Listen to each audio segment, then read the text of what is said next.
1 May райондук сотунда окумуштуу жана манастануучу Гүлзат Алиеванын соту уланууда. Ал диний аралык араздашууну козуткан деп күнөөлөнүүдө. Былтыр апрелде камакка да алынган, бирок кийин үй камагына чыгарылган.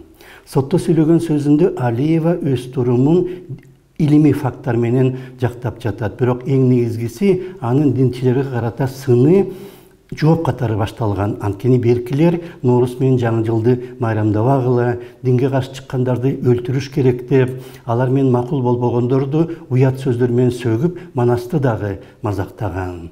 Учурдагы диниятчылар ачык атаандаштыктан коркот. Алар илимий негиздеги дискуссия жүргүзө албайт жана 1,5 миң жыл мурдагы катып калган түшүнүктөрдү гана кайталайт. Бийлик болсо аларга каршы сөз айткандан да коркот жана дал ошол себептен ушундай соттор пайда болууда.